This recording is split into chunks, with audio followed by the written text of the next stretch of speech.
आज जिस टॉपिक पर चर्चा हम लोग करने वाले हैं यह बहुत ही महत्वपूर्ण है। इसको जानना बहुत जरूरी है क्योंकि आज का जो सेशन है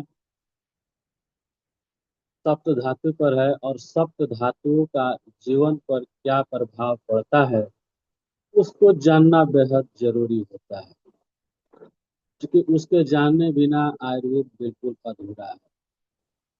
अधूरा इसलिए है कि आज के मॉडर्न साइंस में केवल जांच तक ही हम लोग सीमित रह जाते हैं, लेकिन वास्तविकता और जड़ तक जब तक हम लोग बातों को नहीं जानेंगे तब तक असल में चिकित्सा नहीं कर पाएंगे और अच्छा स्वास्थ्य लाभ नहीं ले पाएंगे। इसलिए इस टॉपिक को जानना और समझना बेहद जरूरी हो जाता है हम सभी के लिए, क्योंकि हम सभी लोग आयुर्वेद में हैं और आयुर्वेद में अगर हम लोग हैं तो सप्त धातु को समझना अति आवश्यक है। जब तक हम सप्त धातुओं के बारे में जानेंगे नहीं तब उसका क्या प्रभाव है, उसका क्या लाभ होता है, हम लोग नहीं ले पाएंगे। इसलिए बिना देरी किए हुए हम लोग शुरू करते हैं कि सप्त धातु क्या है, सप्त धातु का क्या प्रभाव हमारे मानव जीवन पर पड़ता है। तो जो भी हम लोग भोजन करते हैं तो भोजन करने के बाद शरीर का काम होता है उसको पचाना। शरीर अपने आप स्वतः एक वैसा मशीन है कि उसको धीरे धीरे धीरे धीरे पचाने का काम करता है। और जो भोजन हम लोग करते हैं जब वह पच जाता है तो पचने के बाद एक प्रकार का रस बनता है और वह रस विभिन्न ऊर्जा से प्रेरित होता है और वही पच करके हमारे शरीर में हर अंग को जिसको जो चाहिए वहाँ ट्रांसफर होता है। रात को जब हम लोग सोते हैं तो शरीर में एक ट्रांसपोर्टिंग सिस्टम काम करता है और उस ट्रांसपोर्टिंग सिस्टम के माध्यम से हर अंग में जिसको जो चीज चाहिए वहाँ वो पहुंच जाता है। जहाँ विटामिन ए चाहिए वहाँ विटामिन ए, कहीं विटामिन डी चाहिए, विटामिन कैल्शियम चाहिए तो कैल्शियम। यानी जो चीज हम लोग इनटेक करते हैं, इनटेक करने के बाद डाइजेशन होता है और डाइजेशन के बाद वह ट्रांसपोर्टिंग सिस्टम के रूप में अंगों तक पहुंचता है। वह एक रस है। रस तो ऐसे भी आप लोग जानते हैं कि किसी न किसी चीज का रस होता है। जैसे हम लोग के डॉक्टर नेचर में अमल की स्वरस है, वो भी एक रस है। रस का मतलब ये हो गया कि किसी भी पदार्थ का निचोड़ गुण अगर लिक्विड फॉर्म में आ जाए तो उसको हम लोग रस कहते हैं। जो हम लोग इंटेक करते हैं तो उसको हम लोग अगर लिक्विड रूप में तैयार करें तो एक रस होगा नहीं। तो रस में क्या है कि विभिन्न सारी ऊर्जाएं हैं, विभिन्न सारे तत्व हैं जो शरीर को जरूरी होता है। शरीर अपने अनुसार उन्हें ट्रांसपोर्टिंग सिस्टम के हिसाब से लेता है। तो जो हम लोग भोजन करते हैं उसका पहला स्टेज होता है रस।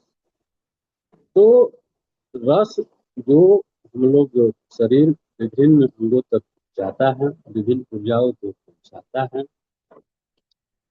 उसका खास प्रभाव हमारे शरीर पर होता है। खास प्रभाव क्या होता है कि जो हम लोग इनटेक करेंगे उसी का तो रस निकलेगा। तो इसीलिए सलाह दिया जाता है कि एक अच्छा डाइट लेना जरूरी है, क्योंकि हेल्दी डाइट लेंगे तो उसमें से हेल्दी रस निकलेगा। तो जब भी हम लोग का सेशन होता है तो हेल्दी डाइट के बारे में कहा जाता है। हेल्दी डाइट लेंगे तो उसमें से एक अच्छा रस मिलेगा और एक अच्छा पोषक तत्व जो है शरीर को मिलेगा। तो पोषक तत्वों का क्या लाभ है, क्या विशेषताएं हैं, उसको हम लोग प्रतिदिन चर्चा करते आए हुए हैं, तो उस पर ज्यादा चर्चा नहीं करेंगे। जो हम लोग इंटेक करते हैं वही पोषक तत्व के रूप में आपको मिलता है। अब क्या है कि आपने एक अच्छा आहार लिया जिससे बढ़िया रस निकला और शरीर को पहुंचा। और जब वही रस लगातार लगातार शरीर में अच्छे तरीके से पहुंचता रहता है, तब उसी क्वालिटी का आपका रक्त तैयार होता है। जैसा आप आहार लेंगे वैसा ही आपका रक्त तैयार होगा। आप देखते होंगे कि किसी किसी को दाद, खाज, खुजली, एक्जिमा, सोराइसिस, न जाने कितनी सारी चीजें होती हैं। तो उनका ताल्लुकात जो है उनके आहार से ही। और आहार अगर अच्छा है तो वो धीरे धीरे धीरे धीरे खत्म हो जाता है। इसीलिए कहा जाता है एक अच्छी आहार ले, अच्छी आहार लेंगे तो अच्छे रस मिलेंगे, अच्छा रस मिलेगा तो एक अच्छा रक्त मिलेगा। क्योंकि रस से रक्त बनने में एक समय लगता है, धीरे धीरे प्रोसेस होता है। यह प्रोसेस बहुत स्लो होता है। रस तो तुरंत बन जाता है, लेकिन कितना सारा रस बनेगा उसके बाद थोड़ा सा रक्त बनता है। जितना रस निकलता है उसके तुलना में कई गुना कम आपको रक्त बनता है। तो लगातार आप अगर अच्छा रस आपको शरीर मिलेगा तो आपका अच्छा रक्त होगा। जब रक्त की क्वालिटी आपकी अच्छा होगी तो ब्लड में इंफेक्शन नहीं होगा। जितनी सारी बीमारियां होती हैं उनका पहचान तो रक्त से ही अभी किया जाता है, ब्लड टेस्ट करके किया जाता है। तो जब समस्या आती है तो आप ब्लड टेस्ट में जाते हैं।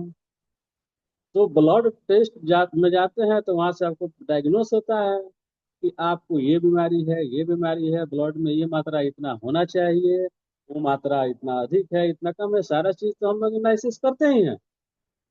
लेकिन उसका ओरिजिन कहाँ है? उसका ओरिजिन है कि हम लोग क्या भोजन ले रहे हैं, क्या रस शरीर को मिल रहा है, और उस रस से क्या रक्त बन रहा है। तो सबका जड़ आता है कहाँ? भोजन आप क्या लेते हैं, जैसा भोजन वैसा रस और वैसा रक्त। तो इसका प्रोसेस जो है रस से रक्त तक का आपने समझा। अब क्या है कि जैसा आपका रक्त है वैसा आपका मेद होगा। अब जैसा आप लेंगे वैसा आप मोटे होंगे, दुबले होंगे। मेद का मतलब मोटापा हो गया नहीं।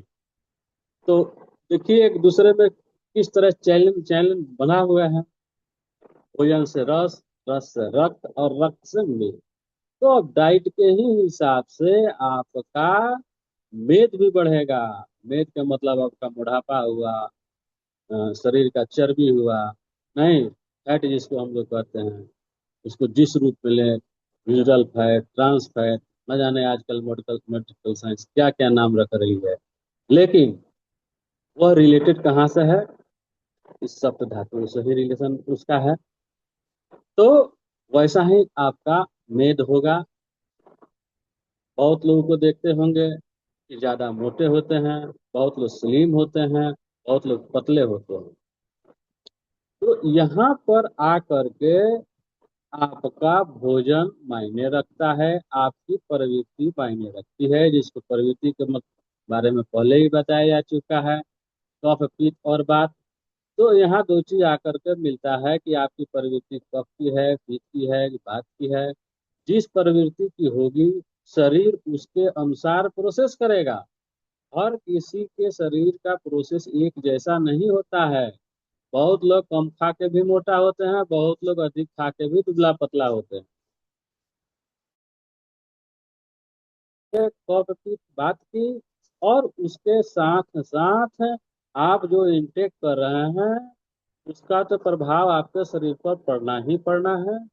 तो जो आप भोजन लेते हैं उससे रस, रक्त और मेद बनता है। यह तय होता है कि आपका पर्सनालिटी कैसा होगा।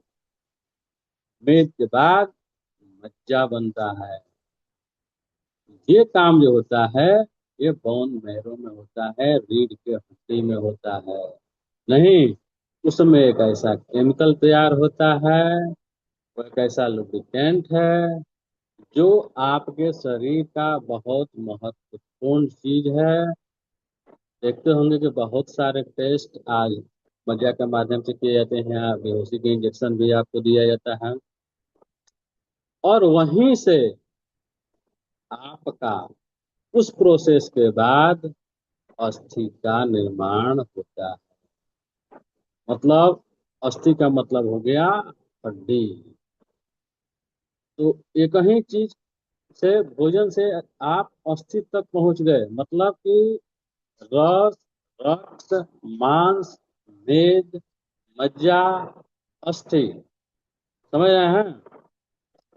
तो ये सारे चीज एक दूसरे से जुड़े हुए हैं। तो जिन व्यक्तियों को कैल्शियम की डिफिशियंसी रहती है, या आजकल ऑस्टियोपोरोसिस की शिकायत आपको ज्यादा देखने को मिलते हैं, तो जाहिर सी बात है कि वो लोग जो इनटेक कर रहे हैं उसमें कहीं न कहीं भोजन में कैल्शियम की मात्रा कम ले रहे हैं, जो प्रोसेस होकर के बॉडी तक पर्याप्त मात्रा में नहीं आ रहा। अगर यह पर्याप्त मात्रा में आता, आजकल ऑस्टियोपोरोसिस की शिकायत नहीं सुनने को मिलती, कैल्शियम डिफिशियंसी सुनने को नहीं मिलती। तो ये बात जाहिर सी है कि जब भी आपको कैल्शियम की डिफिशियंसी मिलती है, तो आपका बॉडी या तो सिस्टम सही काम नहीं कर रहा है। ये कहीं बात नहीं है कि ये केवल आप न्यूट्रिशन ले रहे हैं और आपको उसका लाभ मिल रहा है। हो सकता है कि आप सब चीज ले रहे हों और बॉडी बढ़िया से प्रोसेस नहीं कर रही। अभी तो क्या है कि केवल हम लोग टेस्ट करा लेते हैं, और टेस्ट करा लेने के बाद समझते हैं कि इस चीज की डिफिशियंसी है। लेकिन डिफिशियंसी का आप जब डायग्नोज करेंगे कि आखिर डिफिशियंसी क्या क्यों है, तो आप पर्याप्त मान लीजिए आप कैल्शियम ही ले रहे हैं और उसकी कमी आपको शरीर में देखने को मिल रही है। अभी का समय है कि आदमी हर चीज ले रहा है, उसके बाद भी उसकी डिफिशियंसी शरीर में है।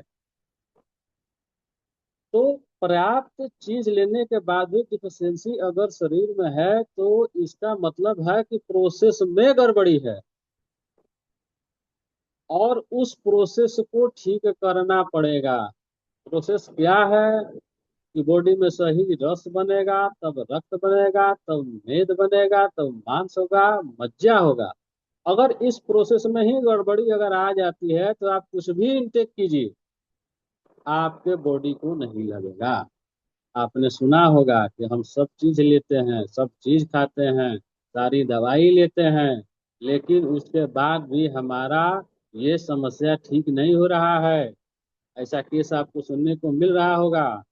बहुत लोग सोचते हैं कि मेडिसिन काम नहीं करता है, लेकिन ऐसी बातें नहीं हैं।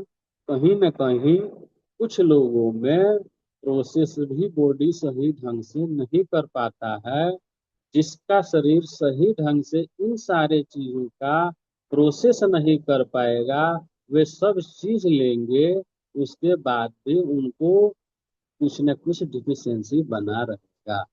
इस पर भी चर्चा करेंगे कि कैसे पता करें कि बॉडी प्रोसेस कर रहा है या नहीं कर रहा है, उसके लिए क्या उपाय किया जाए। फिलहाल आगे बढ़ाते हैं कि ये समस्या अभी आजकल के समाज में है, ज्यादा देखने को मिलती है। केवल टेस्ट पर हम लोग आधारित हो जाते हैं कि फलाना चीज की कमी है, उसको देते हैं, कैल्शियम कमी है, कैल्शियम डिफिशियंसी हो, पूरा नहीं हो पाता है। खासकर ये चीज कैल्शियम में आते हैं, अदर चीज में तो रिकवरी जल्दी हो जाता है, लेकिन कैल्शियम के मामले में थोड़ा सा ये मामला स्लो है, आपको देखने को मिलेगा। तो उसके बाद आपका आता है शुक्र। तो ये जो शुक्र है, सबसे लास्ट में जाकर के बनता है, नहीं, और इसमें काफी लंबा समय होता है। ये ठीक है उसी प्रकार का प्रोसेस है जिस प्रकार दूध से घी बनाया जाता है। अब आप देखिए, दूध कईयों लीटर लेते हैं, उसको लेकर के दही जमाते हैं। दही के बाद कई लीटर दही जमने के बाद उसका क्रीम थोड़ा सा हम लोग को निकलता है, और उस थोड़े से क्रीम को फिर मथ करके आप जब घी बनाते हैं तो थोड़ा सा निकलता है। सेम चीज यहाँ है, स्त्री पुरुष दोनों के ही शुक्र बनते हैं, नहीं, जो कि हमारे रिकॉर्ड प्रजनन तंत्र रिप्रोडक्टिव सिस्टम के लिए जरूरी है। तो बहुत कम मात्रा में मिलता है, लेकिन प्रोसेस करने के लिए बहुत सारी चीजें लगती हैं। तो ये जो है, यह जाकर के सबसे अंत में बनता है और काफी लंबा समय लेता है और काफी थोड़ा बनता है। तो ओवरऑल आपने देखा कि हमारे शरीर में ये सारी जो सप्त धातुएं हैं, रस है, रक्त है, मांस है, मेद है, मज्जा है, अस्थि है, शुक्र है, ये सारे एक दूसरे से कनेक्टेड है, एक दूसरे से कनेक्शन। और सबका एक प्रोसेस है कि किसके बाद किस चीज का निर्माण होगा, किसके बाद किस चीज का निर्माण। अभी मैंने आपको बताया कि आप हम लोग सब चीज लेते हैं, उसके बाद भी अब बहुत लोग हैं कि उनका रिप्रोडक्टिव सिस्टम ठीक नहीं है, नहीं, तो वो लोग विभिन्न दवाइयाँ लेते हैं, विभिन्न डॉक्टर के पास जाते हैं। महिला भी हो, उनका अंडाणु अच्छा से नहीं बनता है, पुरुष में जो है स्पर्म काउंट कम हो जाती है, ये सारी चीजें आपको देखने को मिलते हैं। तो ये क्या दर्शाता है?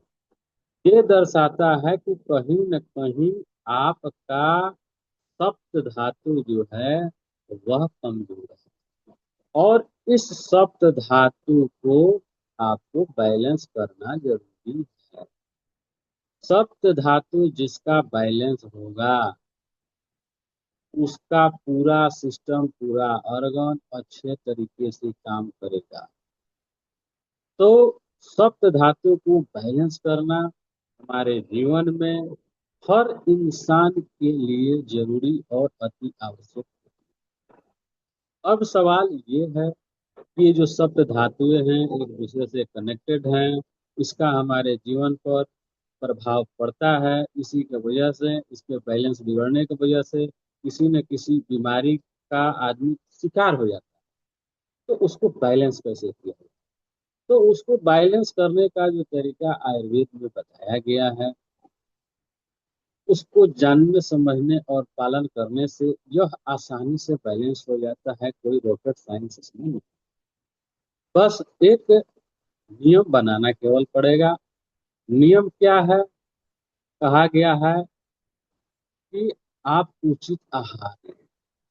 मतलब सबसे प्रधानता आहार की दी गई।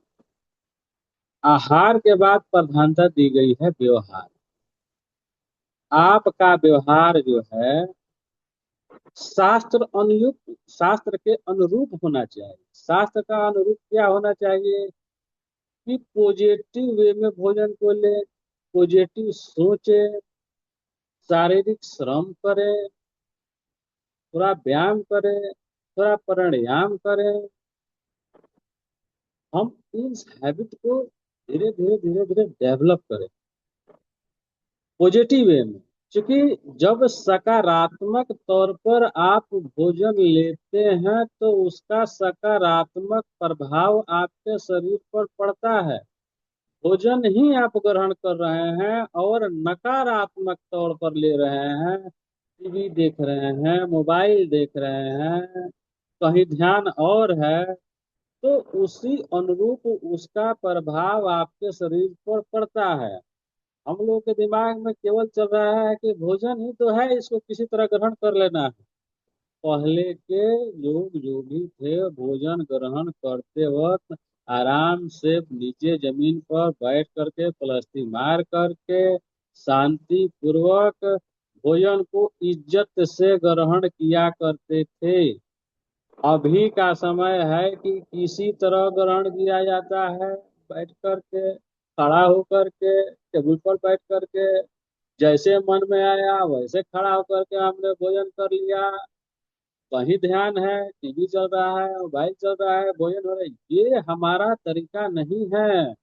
इसका सकारात्मक प्रभाव शरीर पर नहीं पड़ेगा। जब भी पड़ेगा तो नकारात्मक प्रभाव पड़ेगा, चाहे आप दुनिया का बेहतर से बेहतर फूड ले रहे हो और बनाने में भी पॉजिटिव थीम उसमें जाती है तो उसका सकारात्मक प्रभाव पड़ेगा। शुरुआत आपको यहीं से हो जाती है कि आप किस तरीके का आहार लेते हैं, किसका बनाया हुआ आहार लेते हैं, सकारात्मक व्यक्ति का बनाया हुआ आहार लेते हैं कि नकारात्मक व्यक्ति का आहार लिया करते हैं। तो सकारात्मक तौर पर आप भोजन को इंटेक करें, विचारों को सकारात्मक रूप में रखें, ताकि उसका जो रस बने वह सकारात्मक तौर पर आपके बॉडी पर जाए, और शारीरिक श्रम करें ताकि बॉडी अपना फंक्शन अच्छे से कर सके।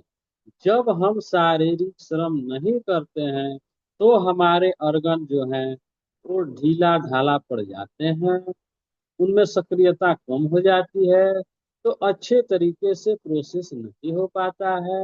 इसलिए फिट एंड फाइन रहने के लिए थोड़ा सा व्यायाम जरूरी है, थोड़ा सा प्राणायाम जरूरी है अपने जरूरत के हिसाब से। तो इन सारे चीजों को करते हैं तो इसका सकारात्मक प्रभाव पड़ता है। कुछ लोग मेडिटेशन भी करते हैं, तो मेडिटेशन करने वालों का भी अच्छा प्रभाव शरीर पर पड़ता है। यानी आप कौन सा तरीका अपनाते हैं कि जो आपके जीवन में सकारात्मक प्रभाव डाले, वह तरीका आपके अनुरूप कुछ भी हो सकता है, तरीका कोई भी है। नकारात्मक ऊर्जा लेकर, नकारात्मक सोच रख करके आप जीवन की शुरुआत करते हैं, भोजन की शुरुआत करते हैं, उसका नकारात्मक प्रभाव आपको पड़ना है, चाहे आप कुछ भी इंटेक्ट कर रहे हो।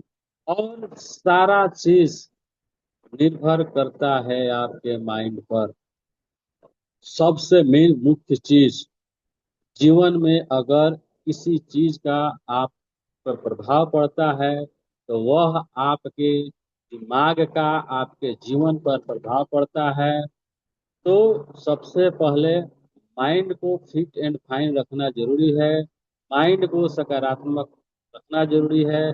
जब दिमाग हमारा बैलेंस रहेगा, ये सप्त धातु बैलेंस रहेगी, क्योंकि दिमाग से ही सब चीज बैलेंस हुआ करता है। दिमाग हमारा हेड ऑफिस है, head office fit and fine, तो सब चीज फिट एंड फाइन।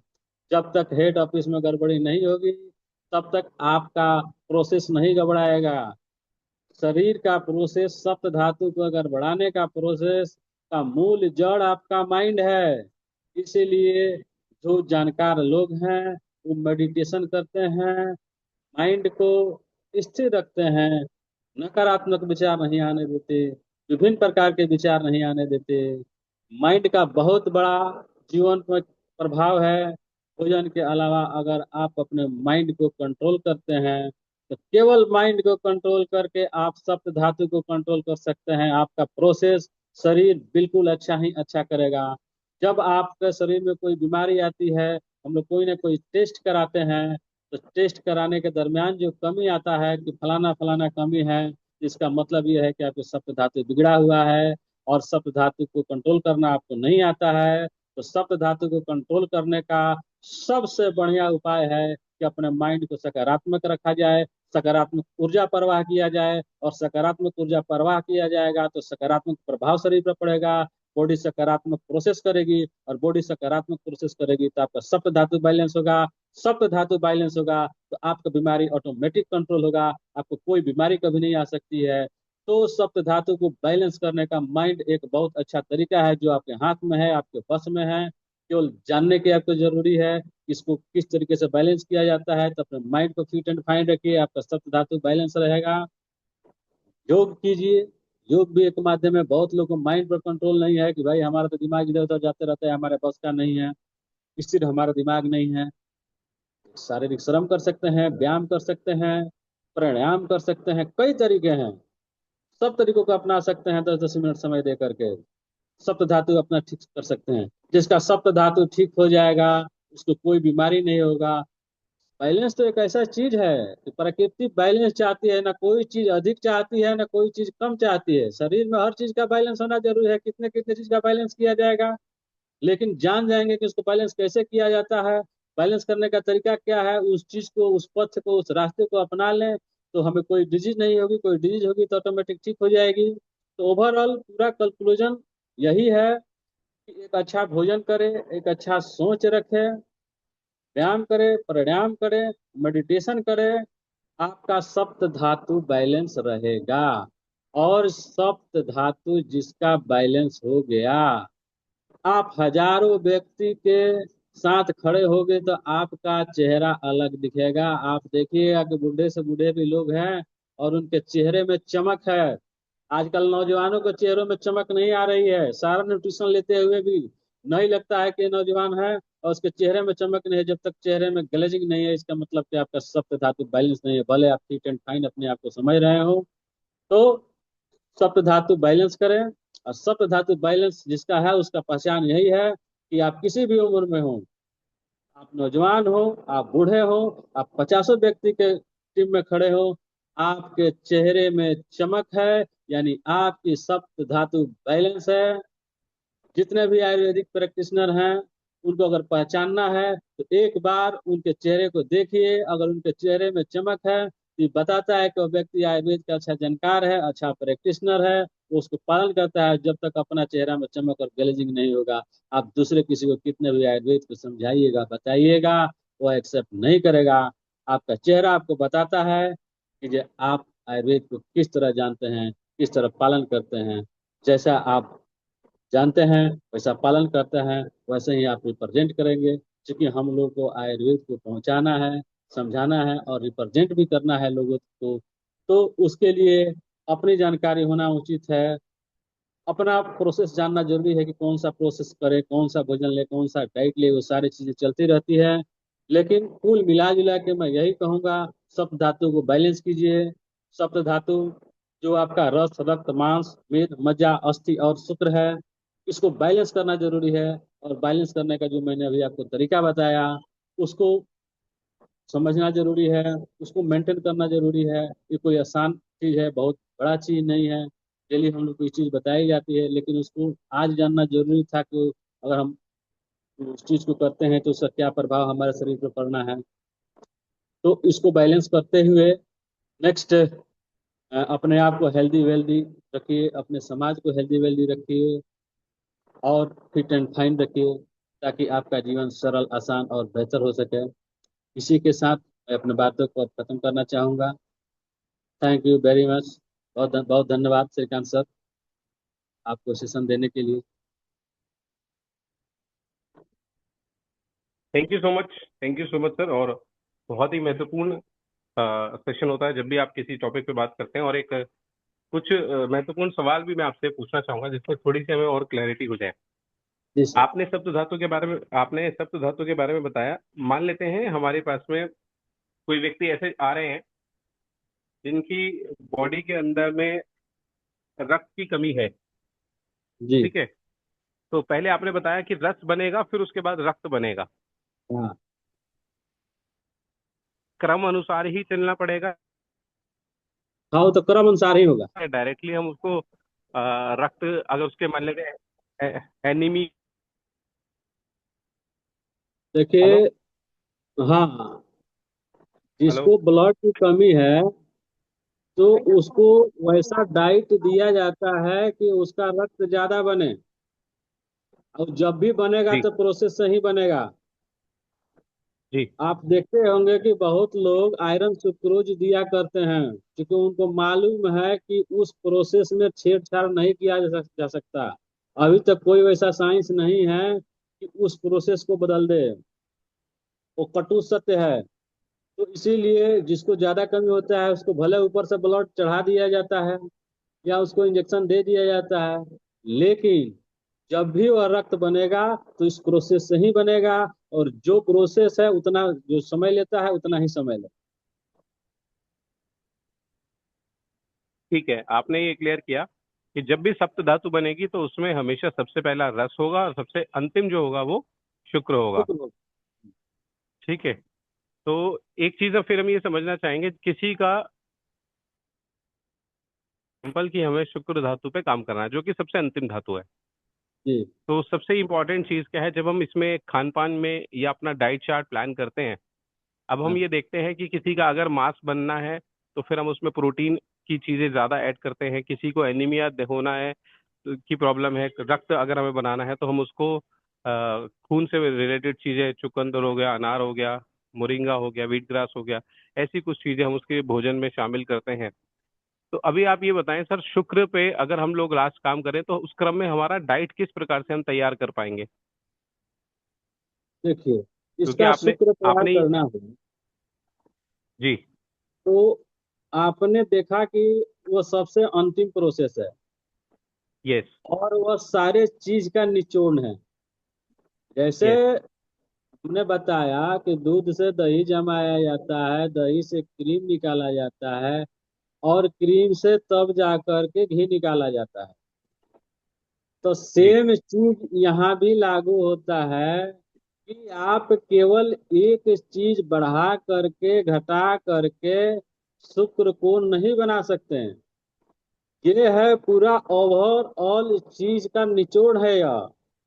जिस तरह दूध से घी बनाया जाता है, तो सारे चीजों को इसमें बैलेंस करना पड़ेगा। ऐसा सोचा जाए कि फलाना एक चीज हम बढ़ा दें, एक चीज घटा दें और वो हमारा बन जाए, वैसा नहीं है।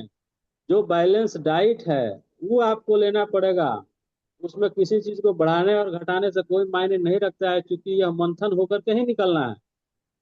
यह टेढ़ा खीर है।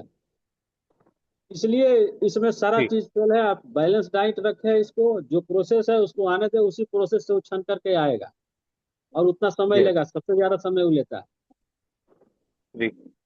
तो अगर एक शुक्र को तैयार होने में समय की आप बात करें तो तकरीबन कितना समय लग सकता है, अगर हम उसकी डाइट 3 महीने से के कम नहीं आधार पर लगेगा, उसको? क्योंकि वो अंतिम चीजें है। उस 3 महीने से कम नहीं कितना? लगेगा। लगातार आप कंटिन्यू प्रोसेस करते रहिए, 3 महीने का उसका समय है। जी। शुक्र वाला तो मामला मैं सबसे मतलब ज्यादा समय लेने वाला है। शुक्र और अस्थि दो जी। चीजें हैं जी। जो जी। सबसे जी। ज्यादा समय लेती हैं। तो अगर मैं सर, मैं आपको एक सवाल और पूछना चाहूंगा। अगर मैं किसी व्यक्ति को, हमारे पास ऐसे बहुत सारे लोग आते हैं जो डायरेक्टली सेक्सुअल कमजोरी या फिर अलग शुक्र धातु के लिए स्पेशली फोकस करते हैं कि उनकी बॉडी के अंदर में उसका बनना चाहिए, और बहुत सारे लोग आके हमसे आके शिलाजीत जूस खरीदेंगे, धातु पौष्टिक लेंगे, कामदेव चूर्ण लेंगे, ऐसा करके वो लेते हैं। और एक महीना इस्तेमाल करने के बाद में कई बार लोगों का कहना होता है कि सर बहुत बड़ा बेनिफिट नहीं दिखा। इस पूरी प्रक्रिया में सर पाचन शक्ति का क्या रोल है? इस पूरे प्रक्रिया में पाचन शक्ति का ही रोल है। क्योंकि जिसका जी। डाइजेशन सिस्टम नहीं होगा उसको दवाई दीजिएगा, लाभ नहीं मिलेगा। बहुत सारे लोग हैं कि ये भी कहते हैं कि सर हमको कुछ खास लाभ नहीं मिला। दोनों जी। तरह के लोग हैं। तो जिसका डाइजेशन 100%। बिगड़ा होगा उसको तो मतलब कि अच्छा लाभ नहीं मिलेगा, थोड़ा बहुत लाभ मिल सकता है। और रही सवाल कि जो हम्म। लोग कहते हैं कि ये महीनों में उनको लाभ मिला है, तो महीनों में लाभ उनको ये मिल जाएगा कि उनका मतलब कि जो सेक्सुअल पावर था वो बढ़ जाएगा। लेकिन जो धातु है, जिस धातु का निर्माण होना है, जैसे स्पर्म काउंट किसी का हो और उसका कम हो, वो समय जी। लेगा। पावर आपने बढ़ा दिया, एनर्जी पावर का मतलब हो गया एनर्जी। Energy transport yes. जल्दी हो जाती है ट्रांसफर। लेकिन जी। जो धातु है वो समय लेगा बनने में। एनर्जी में और धातु में अंतर समझना होगा। एनर्जी आ गई, उसको उसने फील किया, उसने कहा कि नहीं आपका दवा अच्छा काम करता है। ये कई महीना में चाहे 15 दिन में भी बहुत लोग कह सकते हैं कि नहीं हमने ये दवा लिया, बहुत अच्छा काम करता है। तो एनर्जी का ट्रांसफर है, धातु का ट्रांसफर नहीं है। धातु आपको 3 महीना समय लेगा ही लेगा। उसको जब आप टेस्ट कराइएगा लैब में ले जा करके, उनका स्पर्म काउंट, तो पता चलेगा कि बहुत ज्यादा नहीं सुधार हुआ है, थोड़ा मोड़ा हुआ है। वो अपना टाइम लेगा ही। जी। तो ये बहुत महत्वपूर्ण सवाल आपने बताया कि एनर्जी का ट्रांसफर होना और धातु का बनने में, दोनों में अंतर है, और धातु के बनने में समय लगता है। स्पर्म काउंट अगर मैक्सिमम आज के डेट में जेंट्स का कम मिलता है, तो वहां पर आपको 3 से 4 महीने का एक सब्र रखना होगा, पेशेंस रखना होगा। और इस पूरी प्रक्रिया के अंदर में भी हमें समझना पड़ेगा कि शुक्र जो है वो सबसे अंतिम धातु है। सबसे पहले अगर जब हमने खाने को खाया तो वो सबसे पहले वो रस बनेगा, उसके बाद में फिर वो रक्त बनेगा। रस मतलब आपके बेसिक पोषक तत्व, और उसके बाद में रक्त, फिर जो आपकी बॉडी से खून बनेगा, फिर वो मांस बनेगा, मांस के बाद में फिर वो मैदा मतलब कि आपका फैट बनेगा, फिर हड्डियां बनेंगी।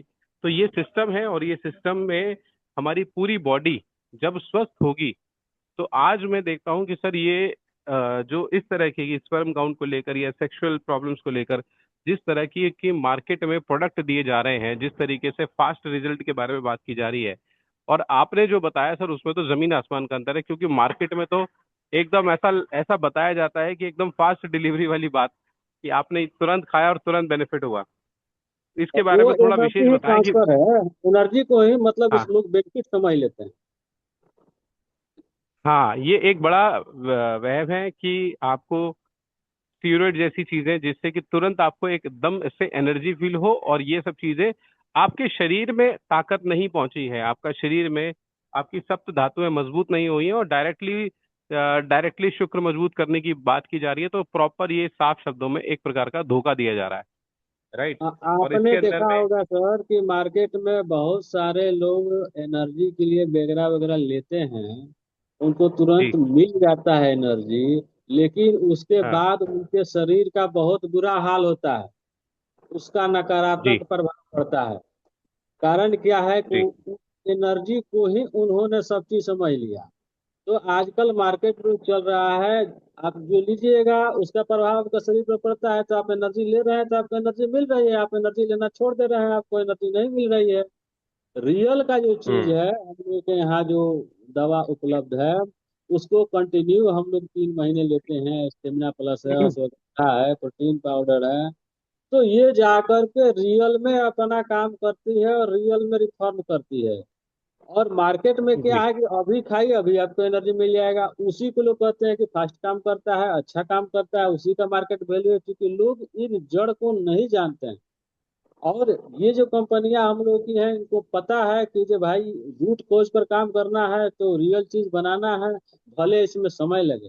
मार्केट में क्या है कि लोग समय देना चाहते नहीं हैं, और समय नहीं देना चाहते हैं तो आप एनर्जी ही लीजिएगा, ऐसा दवाई दिया जाएगा कि आपको बॉडी में तुरंत एनर्जी आ जाएगा, लेकिन उसका दुष्प्रभाव बाद में आपको शरीर में पड़ना है।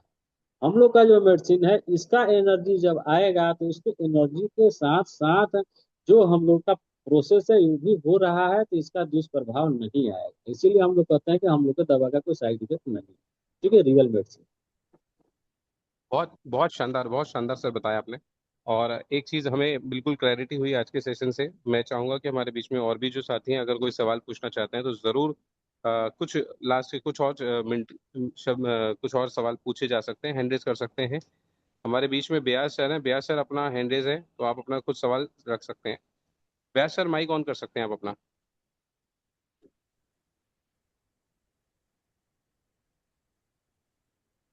ब्यास सर स्वागत है आपका, good mike morning on all कीजिए। Of you sir. जी गुड मॉर्निंग। सर जैसे हम लोग का जो सर जो बता रहे थे धातु के बारे में, एनर्जी के बारे में, तो उनका तो सब सुन के बहुत अच्छा लगा।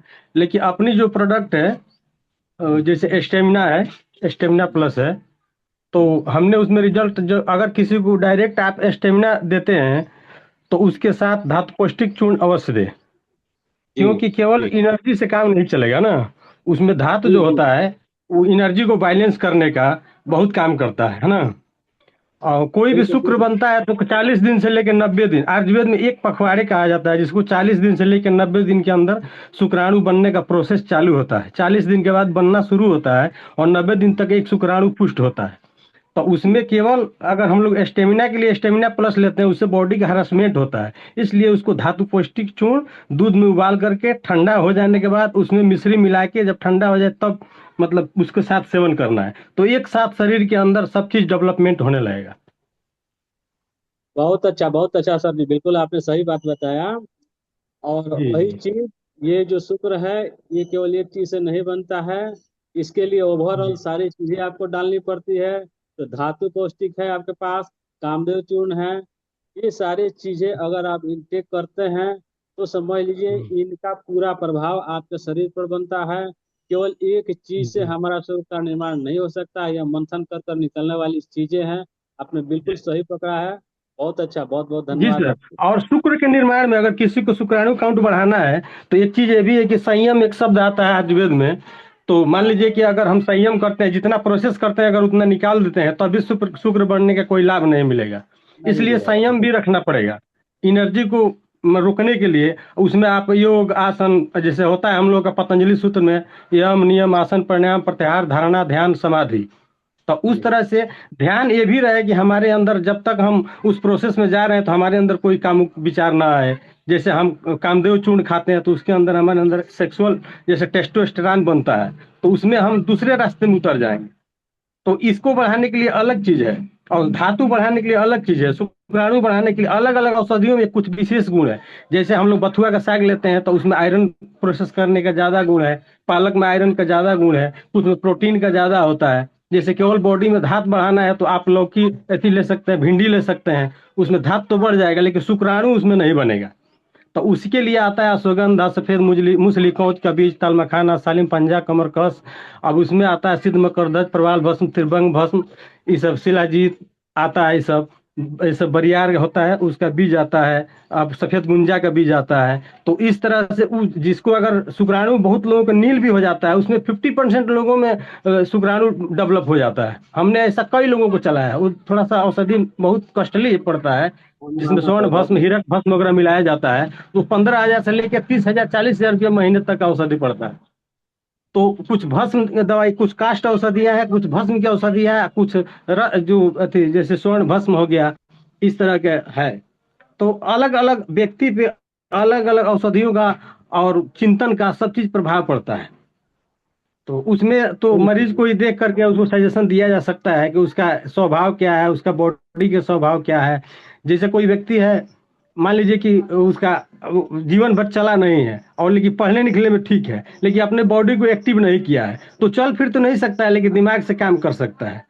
तो इस तरह से विचार का प्रभाव पड़ता है कि विचार जिस तरह का रखेंगे उसी तरह के आपके अंदर प्रोसेस होगा। जैसे कामुक विचार आएगा तो जितना आपके अंदर बनेगा स्पर्म उतना आप मजा लेने में खाली कर देंगे। अगर उसको रखना है तो थोड़ा संयम बरतना पड़ेगा, उसके लिए आपको नियमित रहना पड़ेगा, थोड़ा सा धर्म का पालन करना पड़ेगा, शास्त्रों के नियम को पालन करना पड़ेगा। इसलिए सर का बात तो मुझे बहुत अच्छा लगा। आज मैं दूसरी बार जुड़ा हूँ इस मीटिंग से, लेकिन देखा कि ये नेचर जो है टोटल एक मतलब विद्यालय है आयुर्वेद का।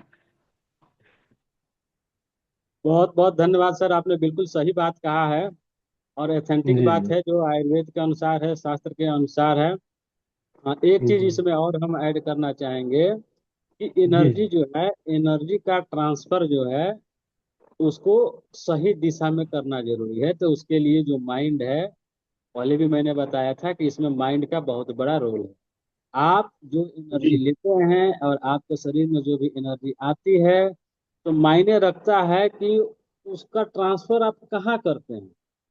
ट्रांसफर आप राइट वे में करते हैं, राइट दिशा में करते हैं, तो आपके जीवन में उसका बहुत अच्छा लाभ मिलने वाला है। अब उस एनर्जी को आप वेस्ट कर देते हैं, कामुक विचारों में वेस्ट कर देते हैं, जिसके चलता क्या होता है कि शरीर को क्षय होता है और आपके जीवन में भी उसका नकारात्मक प्रभाव पड़ता है। तो जो भी हमारे एनर्जी है उसको हम लोग अपना हैबिट बनाए, अपने आदत में बनाए कि हमको ट्रांसफर जो करना है वह एक राइट एक्शन में करना है, सही विचारधारा में करना है। जब एनर्जी ट्रांसफर करने का गुण मनुष्य में आ जाएगा तो दुनिया का कोई काम नहीं कि वो बेहतर ढंग से नहीं कर ले। बहुत अच्छा है कि काम को बेहतर ढंग से लोग नहीं कर पाते हैं, इसका मतलब कि वो एनर्जी ट्रांसफर करने के गुण को नहीं जानते हैं। तो एनर्जी ट्रांसफर करना बहुत जरूरी है, उसको सीखना जरूरी है कि हम एनर्जी को कहाँ ट्रांसफर करें। तो जो भी एनर्जी ट्रांसफर करना है, विचार वैसा बनाइए, जिस चीज पर आप विचार बनाइएगा, जिस चीज पर आप फोकस कीजिएगा, आपकी एनर्जी वहां ज्यादा से ज्यादा ट्रांसफर होगी। तो राइट एक्शन में, राइट दिशा में फोकस हम लोग बनाए तो हम लोग का एनर्जी वहां लग जाएगा। जब एनर्जी वहां लग जाएगा तो जीवन में भी उसका अच्छा प्रभाव देखने को मिलेगा और शरीर पर भी उसका अच्छा प्रभाव देखने को मिलेगा। दोनों बेनिफिट है। जी जी सर, तो सर एक उसके चीज लिए और थोड़ा सा पूछना चाहूंगा। ध्यान ध्यान देना जरूरी है सर। जी हम्म। जी सर। जी ब्यासर बात कर सकते जी सर, ध्यान उसमें ये जरूरी है कि जैसे एनर्जी का ट्रांसफर जो करना है, जैसे अभी मान लीजिए कोई लोग मतलब सेक्सुअल मतलब के लिए आप लोग जैसे सिंडेला फिल वगैरह यूज करते हैं, विएग्रा वगैरह, तो 80% जो भी देखते हैं अकस्मात हार्ट अटैक होता है, किडनी डिजीज होता है, किसी का किडनी फेल हो गया है, और या शुगर जिसको ज्यादा है उसके अंदर अगर सेक्सुअल हार्मोन कम बना है, टेस्टोस्टेरोन, तो वो लोग लेते हैं ये सब दवा। तो 80% मतलब आदमी तो देखने में चेहरा बाहर से चरित्र उसका ठीक है, सब कुछ ठीक है, लेकिन उसमें 80% आजकल जो एक कुरीति हो गया है, जो जो हार्मोनल जो दवा जो लेते हैं इसकी वजह से होता है। लेकिन बहुत सारे लोग वो अंदरूनी बात है तो लोग जान नहीं पाते हैं। जैसे हम लोग मेडिकल से हैं तो हम लोग जानते हैं कि इस व्यक्ति ने क्या क्या गलती कहाँ कहाँ किया हुआ है। तो उसके लिए सर थोड़ा सा हम लोग अध्यात्म से योग से जोड़कर काम करेंगे। मन को रोकना पड़ेगा। विचार क्या है? विचार एक सोलर प्लेट है। अगर किसी सुंदर युवती के आप ध्यान करते हैं तो शरीर में तरह तरह की क्रियाएं होती हैं। वहीं किसी महापुरुष का ध्यान करते हैं तो शरीर मन बुद्धि चित्त शांत होने लगता है। तो जब आदमी व्यक्ति के विचार जब शांत होता है, मन शांत होता है, बुद्धि शांत होता है, चित्त शांत होता है और विचारों पे जब कंट्रोल होता है, तब उसमें डिसाइड करता है कि ये विचार अच्छा है और ये विचार गलत है। जैसे कोई कामुक विचार आ गया तो अपने मन में झटका देकर उसको बाहर निकालने के लिए, इसके लिए तो साधना करना पड़ेगा ना। और विचारों को रोकने के लिए कोई एक साधना करिए। चाहे आप एकाग्रता के लिए कुछ, एकाग्रता और अनासक्ति जीवन में दो ऐसी चीज है जिसके पास आ गया वो दुनिया का महान से महान काम कर सकता है। एकाग्रता किसी विषय पर कर लीजिए। आप पढ़ लिख करके डेली मन को एक पुस्तक पे एकाग्र कर लीजिए, किसी दीपक पे कर लीजिए, चांद सूरज पे कर लीजिए, शिवलिंग पे कर लीजिए, अपनी आत्मा पे कर लीजिए, शरीर के किसी केंद्र पे कर लीजिए। तो उसमें क्या होता है कि हम ध्यान कर रहे हैं कि जैसे हमारे सामने हनुमान जी हमारे स्टेप बैठे हैं और मन इधर उधर भाग के जाता है तो फिर मन को खींच के वहीं लगाते हैं। फिर एक सेकंड के बाद उसका स्वभाव है उसी हिसाब से भाग जाता है, फिर खींच के लगाते हैं। तो मन को लगाने के लिए तो एक कोई ना कोई प्रतिबिंब होना चाहिए। तो जैसे मन लगाते हैं तो मन पहले तो खींचातानी करता है, फिर मन एक सेकेंड दो सेकेंड रुकने लगता है। रुकने के बाद मन एकाग्र होता है, उसके बाद मन निरुद्ध होता है। उसमें विचार, कुछ विचार निकल जाता है, कुछ विचार अंदर ही बैठ जाता है। और विचार के बीच में जो एक छोटा सा गैपिंग आता है जिसको हम लोग निर्विचार स्थिति कहते हैं। जितना वो निर्विचार स्थिति बढ़ते जाएगा तो उसी छोटे समय में जैसे कोई गलत विचार आएगा तो फट से आप पकड़ लेंगे कि ये मेरे मन में विचार कहाँ से आया। जैसे आपको चोरी करने का मन आ रहा है तो किसी ध्यानी व्यक्ति को देख लेता है कि ये मन में आया कैसे। जैसे मन में आया तभी सावधान हो जाता है ना। अगर किसी योगी को मन में काम का ध्यान आया तो वो समझ जाता है कि भाई इतना दिन तपस्या किया और अभी तक मेरे अंदर काम का विचार आया तो अभी तो मुझे और तपस्या करने की जरूरत है। अगर संसार के किसी वस्तु का लोभ मन में आ गया, किसी का समान धन इतना है, तो जोगी सावधान हो जाता है कि ये मन में मेरे पास लालच आया कहाँ से, अभी मुझे और साधना करने की आवश्यकता है। किसी सुंदर स्त्री को देख करके मन में कामुकता आ गई तो साधक तुरंत सावधान हो जाता है कि अभी मुझे और साधना करने की आवश्यकता है। तो ये तो जो जो साधना करता है वही इसको समझ सकता है। इस पे बोलने के लिए तो बहुत विषय है जिसको घंटों बोला जा सकता है, लेकिन समझने के लिए उतनी योग्यता भी होनी चाहिए। तो जैसे ही मन बहुत विचार तो बहुत अध्यात्म से शानदार ही सर। शांत होगा। जी जी जी, अध्यात्म से ही बहुत शानदार सर। दो और तरह का आपने ज्ञान है। दो, एक जी एक ज्ञान, एक साधारण ज्ञान है, एक विज्ञान है और एक अध्यात्म ज्ञान है। साधारण ज्ञान में पशु आता है, वही करता है। एक विज्ञान है जिसमें हम उसको काट छाट करके उसको और बेहतर से बेहतर कर सकते हैं। और एक अध्यात्म ज्ञान है। तो विज्ञान तक जितना, बुद्धि के कोष तक जितना ज्ञान है वो केवल पेट भरुआ ज्ञान है। चाहे कोई प्रधानमंत्री हो, इंजीनियर हो, वैज्ञानिक हो, चाहे कुछ भी हो, वो सब पेट भरने की व्यवस्था है, सांसारिक मेटेरियलिस्टिक जगत का व्यवस्था है। लेकिन उससे ऊपर आध्यात्मिक ज्ञान जो है वह बुद्धि से परे की ज्ञान है। वह बुद्धि के भी विषय नहीं है, वह विज्ञान का भी विषय नहीं है। विज्ञान तो है लेकिन उसके लिए जब क्या होता है, जब साधना करते हैं तो एक विवेक जागृत होता है। वो पुस्तकों से नहीं होगा, विवेक जागृत होगा तो उसका एक अलग विज्ञान डेवलप करना होता है। एक अलग तरह का नेत्र बॉडी में खुलता है। जैसे हमारा बॉडी सो जाता है, फिजिकल बॉडी सो जाता है, हम स्वप्न देखते हैं। तो जब नेत्र बंद हो गया, सब कुछ सो गया, तो ऐसा कोई नेत्र है जो खुलता है तो हम उसको देखते हैं। यानी हमारे सूक्ष्म शरीर में भी एक नेत्र है, लेकिन मनोमय कोष के शरीर में भी एक नेत्र है, लेकिन विज्ञानमय कोष में भी एक नेत्र है और एक सोल बॉडी का नेत्र है। तो इस तरह से कौन से बॉडी पर क्या डेवलपमेंट करना है और उसको क्या विधि हो सकता है। बुद्धि को डेवलप करने के लिए ज्ञानमय शरीर के ज्ञान के परमाणुओं की आवश्यकता है। मन को डेवलप करने के लिए इस तरह की बहुत सारी चीजें, इसमें क्या बोला जाएगा, घंटों भी बोला जाएगा तो बहुत समय लगेगा। तो पहले तो मुझे मजा आ गया आप लोगों का ये सुन करके कि एक मतलब बहुत अच्छा विद्यालय है डॉक्टर नेचर। हम तो सोचते थे कि मतलब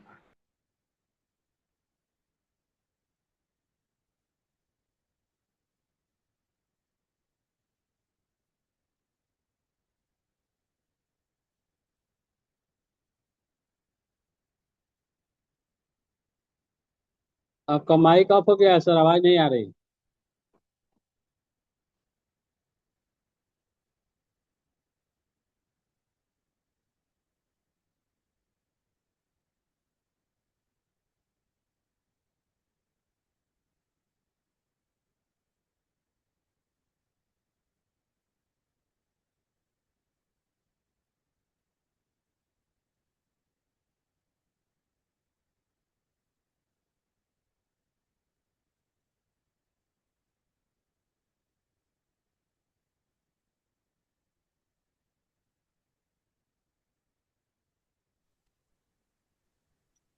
नमस्ते नेचर।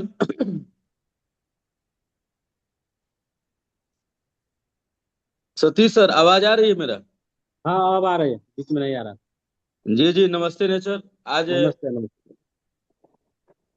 मतलब इस क्लब चैतन्य में एक और हीरा का उदय हुआ है, क्योंकि बहुत दिनों से सर का ज्वाइनिंग है और काम भी कर रहे हैं, बट आज मैंने उनको विशेष मैसेज दिया, बोला सर आप आइए। आज सतीश सर का जो सेशन रहा और उसमें जो व्यास जी ने मतलब वैल्यू एड किया, काबिले तारीफ है। और मैं श्रीकांत सर को और राजमा मैम से मैं विशेष आग्रह करूंगा कि व्यास सर को मतलब महीने में कम से कम 2 सेशन दिया जाए, और उनसे हम लोग को बहुत कुछ सीखने को मिलेगी। और विशेष करके अपने सिवान से ही हैं और अपने ही टीम से हैं। बहुत जल्दी हम लोग मिलेंगे भी, और सभी लोग मिलेंगे। और आज एक और टीम के लिए आयुर्वेद में हीरा मिले हुए हैं, इसके लिए बहुत बहुत धन्यवाद व्यास जी को। पहले से तो सतीश सर, डॉक्टर आजमा, डॉक्टर राजेंद्र, ये लोग तो थे ही। और एक और आज समझिए कि उदय हुआ अपने टीम में, और बहुत शानदार इनके पास जानकारी है, और उससे हम लोग को बहुत कुछ सीखने को मिलेगा। इसके लिए बहुत बहुत धन्यवाद। Thank you Narendra sir. और डेफिनेटली ब्यास सर के रूप में हमें एक हीरा मिला, ये बात बहुत सही है। ब्रजेश सर, आपका हैंड रेज है, मैं चाहूंगा कि आप कुछ बात करना चाहते हैं। गुड तो morning sir. All of you. नमस्ते नेचर आप सभी को। आज का सेशन एस के यादव सर का बहुत ही अच्छा रहा है। और एक छोटी सी जानकारी चाहिए थी मुझे सर सर से। जैसा कि सर ने बताया कि हर चीज का एक प्रोसेस है, कि सबसे पहले हम अच्छा आहार लेते हैं, फिर रस बनता है, फिर रक्त बनता है, इसके बाद जो सातों धातु होते हैं वो बनते हैं। तो जैसे किसी का इमरजेंसी में अगर किसी को ब्लड चढ़ाया जाता है, तो मैं जानना चाहता हूं कि वो ब्लड चढ़ाना किसी को कितना सेफ है, क्योंकि वो नेचुरल प्रोसेस तो है नहीं, और इमरजेंसी है, इसलिए इमरजेंसी में चढ़ाना भी पड़ता है, जीवन रक्षा के लिए ब्लड चढ़ाना ही पड़ता है। तो मैं जानना चाहूंगा कि वो कितना सेफ होगा, ब्लड चढ़ाना कितना सेफ रहता है। सर देखिए, प्लीज। जो इमरजेंसी में ब्लड चढ़ता है वो अभी एक प्रोसेस होकर बना हुआ ब्लड है। उतना समय लिया है, किसी न किसी के शरीर से निकाला गया है चीज। तो सारे प्रक्रियाएं तो उसमें हुई है। अब रह गया कि उसको चेक कर लिया जाता है ब्लड ग्रुप क्या है। उसको शरीर में जब डाला जाता है तो आपके शरीर में जो ब्लड है उस ब्लड में सेम जा करके मिल जाता है। उसको ये पता नहीं होता है कि इस शरीर ने बनाया है कि किसी अलग शरीर ने बनाया है। जा करके वो घुल मिल जाता है। इसलिए उसको कोई दिक्कत नहीं है, बिल्कुल सेफ है। ये तो ट्रांसफर होते आ रहा है शुरू से भी। इसका रिजल्ट भी सही है। नहीं, वो भी जी नेचुरल जी। ब्लड ही है। हाँ, अगर वैसा कुछ दिया जाता है बाहर से, मतलब कि ब्लड के तौर पर कुछ दिया जाता है जो मतलब कोई सर्टिफाइड जगह से नहीं लिया गया हो, सर्टिफाइड चीजें नहीं हो, वो चीजें आपको हार्मफुल हो सकती हैं। लेकिन अगर ब्लड नहीं, चढ़ाया जाता है। वो तो ब्लड की क्वालिटी अगर खराब है तो वो अलग बात है, पर हम लोग लेके अगर किसी को चढ़ाते हैं तो मेरे समझ में आया कि ये पूरी तरह से सेफ है, हाँ, कोई उसमें दिक्कत कोई नहीं। दिक्कत जी जी। Thank you sir, thank you so much sir. Satish sir, already हम लोग बहुत लेट हो चुके हैं, बट फिर भी मैं एक शॉर्ट में एक सवाल जानना चाहूंगा। हमारे पास कई बार लोग ऐसे आते हैं जो शादीशुदा होते हैं, 30-32 साल की उम्र होती है, स्पर्म काउंट होता है, सेक्सुअल कमजोरी होती है। ऐसे केस में उनकी मंद अग्नि है और डायबिटीज भी हो गया है। तो डायबिटीज किसी व्यक्ति को है, अंदर से कमजोरी फील करता है, अग्नि बिल्कुल मंद हो चुकी है, पेट बिल्कुल डाइजेशन पावर खत्म हो चुकी है। ऐसे केस में उसका अगर हम ट्रीटमेंट करना हो तो शुरुआत कैसे हम की जाए? है। देखिए, डायबिटिक पेशेंट में थोड़ा सा मामला क्रिटिकल हो जाता है। उनका जब तक डायबिटिक कंट्रोल नहीं होगा तब तक हम कोई भी दवाई देंगे उसका असर शरीर पर पड़ने वाला नहीं है। तो जब भी कोई डायबिटिक पेशेंट कोई बीमारी लेकर के आता है तो हमारा पहला ध्यान होता है कि एनी हाउ पहले डायबिटीज को कंट्रोल किया जाए, उसको जो नॉर्मल रेंज है उसमें लाया जाए। जब वह नॉर्मल रेंज में डायबिटीज उनका आ जाता है, उसके बाद उनके बीमारी के अनुरूप जो भी दवा हमको देना है उसको देंगे, इम्प्लीमेंट करेंगे, तब जा करके उसका रिजल्ट मिलना है। आप डायबिटीज के साथ कोई बीमारी को ठीक नहीं कर सकते हैं, उसमें आपको कोई अच्छा लाभ नहीं मिलेगा। तो पहले आप डायबिटीज को नॉर्मल रेंज में लाएं, उसके बाद उनको क्या प्रॉब्लम है उसकी दवा डॉक्टर नेचर में पहले से उपलब्ध है, उसको आप दें, तब जा करके उसका रिजल्ट आपको मिलेगा, अदरवाइज मिलेगा। बहुत शानदार और बहुत कमाल का अनुभव आपसे आज सीखने को सब चीजें मिली हैं। मैं चाहूंगा हम सभी लोग आज दिल से धन्यवाद करें सतीश यादव, डॉक्टर सतीश यादव सर का। हमारे पास में डॉक्टर बयास सर हैं उनका, और ग्रुप पर जाके आज एक अच्छा मैसेज लिख सकते हैं। आज के लिए सर बहुत बहुत धन्यवाद आपका। आप सभी ने बहुत अच्छा शानदार योगदान दिया, और इसी तरह सेशंस की जो वैल्यू है, गरिमा है, उसको हम लोग बढ़ाते रह रहे हैं। आप सभी अपने मैक्सिमम लोगों को लाइए और सिखाना स्टार्ट करिए। आज डॉक्टर नेचर के अंदर में क्लब चैतन्य जीवन हमारा एक ऐसा सुंदर परिवार बन चुका है जिसको आप सभी के योगदान से यहाँ पे बढ़ाया जा रहा है। तो आज के लिए इतना ही। कल मिलते हैं एक शानदार दोबारा से किसी एक नई लर्निंग के साथ। Thank you. नमस्ते। Thank you.